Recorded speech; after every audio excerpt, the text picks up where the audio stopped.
के संस्थापक सदस्यों में से एक है।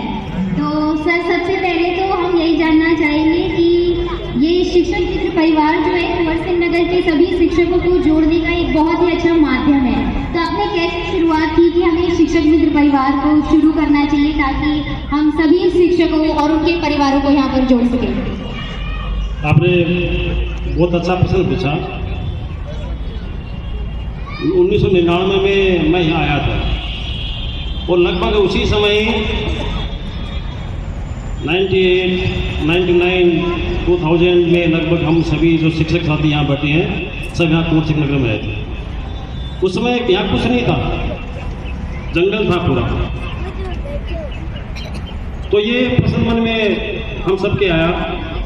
हमारे जो वरिष्ठ साथी दुबे जी हैं, महावीर जी हैं, ओम प्रकाश जी हैं, उमेश जी हैं, सबके मन में तो इस प्रकार से कोई समूह बनाया जाए जो आवश्यकता पड़ने पर हम एक दूसरे की सहायता कर सकें। वो सहायता हर तरह की हो सकती है, क्योंकि पहले हमारे संबंध यहाँ थे नहीं उतने।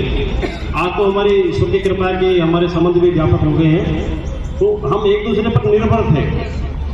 तो तन, मन और धन तीनों रूप से हम किस प्रकार से एक दूसरे के पूरक बन सकते हैं, ये दिमाग में रखते हुए, विचार रखते हुए हमने शिक्षक मित्र परिवार की इस नई शताब्दी में 2000 में हमने गठन किया ताकि हम एक दूसरे के काम आए।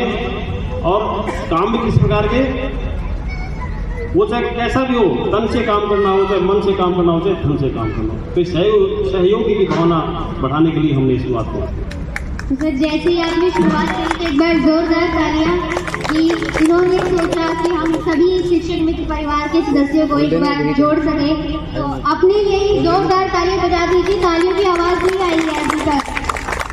अक्सर सूत्रों के मुताबिक जैसे हमें पता चला कि आप राजस्थान से हैं, तो राजस्थान से आपने राजधानी दिल्ली में आने का कैसे सोचा? आप अपने जीवन यात्रा के बारे में कुछ बताइए कि कैसे आपकी शिक्षा हुई और फिर कैसे आपने अपने जीवन का जो मार्ग है वो तय किया? ये तो आपने बचपन को खंगाल दिया है। वास्तव में 1989 मैं बीएड कर रहा था, सरदार सर से मैंने बीएड करी।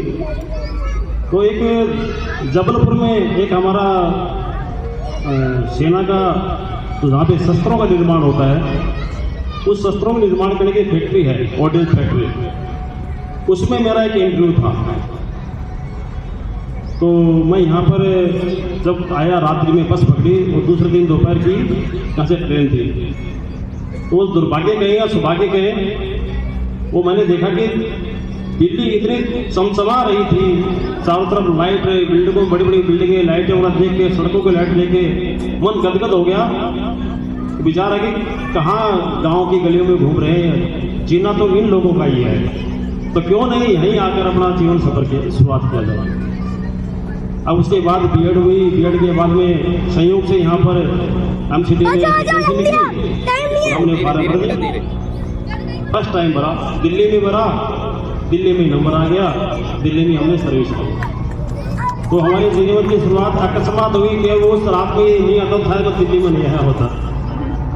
तो वो एक इच्छा थी दिल्ली में रहने की, दिल्ली की शान शौकत सुरम्यता देखकर, और वही शान शौकत जो वो यहाँ मुझे खींच के ले आए। वर्ष 2019 में ऐसे कि कोरोना महामारी पूरी दुनिया में आई थी, तो उस वजह से इस परिवार के आयोजन को भी रोकना पड़ा। तो आप बताइए कि किन किन चुनौतियों का जो सामना है वो इस परिवार को करना पड़ा? सबसे बड़ी बात तो ये थी हमारे सामने कि आज जिस प्रकार से हम यहाँ एकत्र हुए हैं, एक इकाई के रूप में हम नजर आ रहे हैं, वो धुंधला गया। ऐसा लगता है कि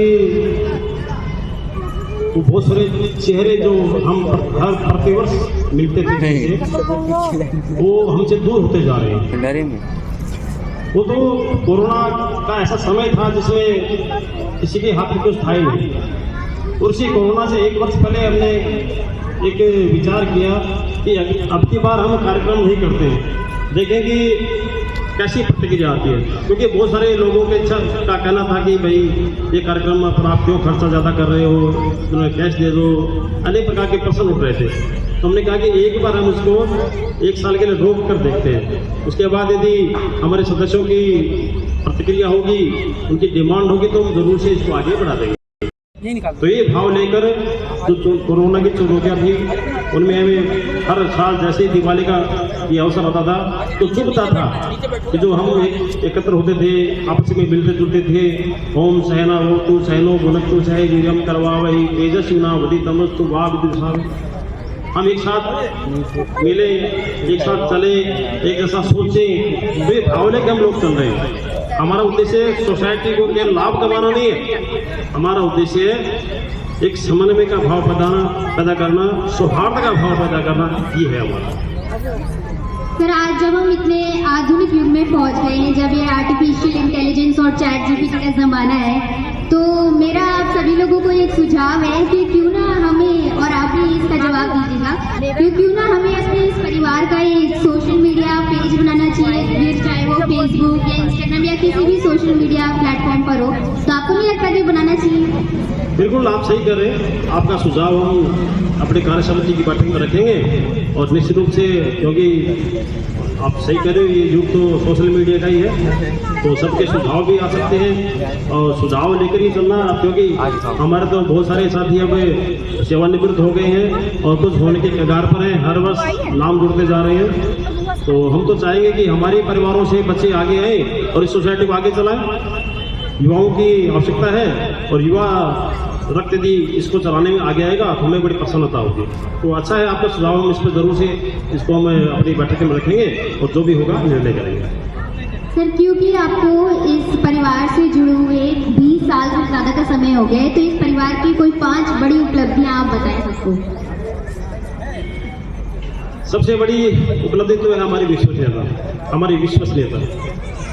हमारे पूरे बस्ती में एक हमारा जो भी कार्यक्रम होता था उसकी एक छाप थी, वो हर कोई से जुड़ना चाहता था कि भी एक सोसाइटी है और शिक्षकों की है, सब इसमें भले लोग ही हैं, तो हम भी इसी सदस्य बने। तो हमारी विश्वसनीयता इसकी सबसे बड़ी एक गुण है। दूसरा, एक दूसरे के प्रति सहयोग की भावना। हम एक दूसरे के सहयोगी हैं, तो जब भी जिसको आवश्यकता पड़ती है आर्थिक रूप से या शारीरिक रूप से, हम उसके साथ खड़े रहते हैं। तो सहयोग की भावना है। तीसरा इसमें है गेट टुगेदर। तो केवल शिक्षक, पहले हमारा इसे का नाम जो है शिक्षक मित्र रखने का था, हमने फिर मित्र के साथ परिवार भी शामिल किया। परिवार का शामिल करने का उद्देश्य ये था कि केवल हम मित्रों तक ही सीमित न हो जाए, हमारा परिवार भी कैसे हो, तो उसको हमें एक शिक्षक मित्र को हमें परिवार में बनाना, तो पारिवारिक वातावरण बनाना, ये भी हमारा इसका एक उपलब्धि रही है। हर वर्ष हमारी जो आर्थिक मजबूती वो बढ़ती जा रही है। हमारी जो है टर्नओवर भी काफ़ी ज़्यादा हो गया था। अभी कुछ परिस्थितियों के कारण हमें कुछ सदस्यता कम करनी पड़ी। हम चाहेंगे कि जब युवा साथी हमारे से जुड़ेंगे हम इसको और भी बढ़ाएंगे। इस इंटरव्यू को ज़्यादा लंबा ना खींचते हुए और आप लोग ज़्यादा बोर ना हुए, तो अब सर से एक रैपिड फायर राउंड होगा। सर 5 क्वेश्चन मैं आपसे पूछूंगी और 5 सेकंड के अंदर आपको जवाब देना है। Your first job? Teaching. Your favourite actor? No one. कोई तो होगा। नहीं, मैं किसी को नहीं मानता। मैं कालापति हीरो को नहीं मानता। मेरा वैसे है तो मेरे हीरो है वो शिवाजी है, महाराणा प्रताप है। Last meal you had? Last meal you had? आखिरी खाना बात मिले, लास्ट टाइम आपने क्या खाना खाया था? आज तो भूखा ही हूँ।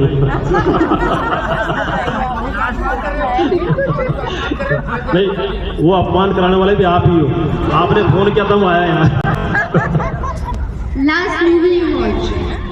अभी हम फिल्म देखने गए थे, क्या नाम तो भूल गया हूँ उसका। वो इसकी थी, क्या नाम उनका, सन्नी देओल की थी, अभी नई फिल्म आई थी, गदर 2। Your favourite politician? निसंदेह मेरे तरफ बोले। बहुत बहुत शुक्रिया। क्योंकि ये शिक्षक मित्र परिवार है तो मैं शिक्षकों से जुड़ी हुई एक छोटी सी कविता से इस इंटरव्यू का अंत करना चाहूँगी। मैंने अभी ढूंढी ये कविता कुछ देर पहले, तो मैं चाहूँगी कि आप लोग सुनें। बेनामों की पहचान बनाते हो आप, भटकों को राह दिखाते हो आप, बेनामों की पहचान बनाते हो आप, अंधेरे में उजाले की शमा जमाते हो आप, जिसे कोई न अपनाए उसे अपनाते हो आप, तरक्की तो हर कोई कर ले दुनिया में, असल मायने में लोगों को इंसान बनाते हो आप, आकाश को चूमना सिखाते हो आप, साहस हमारा बढ़ाते हो आप, शिक्षित हमें बनाते हो आप, कड़ी मेहनत कराते हो आप, कभी गुरु कभी दोस्त बन जाते हो आप, हर पल हमें भाग्यशाली होने का एहसास दिलाते हो आप। एक बार सभी शिक्षकों के लिए जोरदार तालियां। बहुत बहुत धन्यवाद।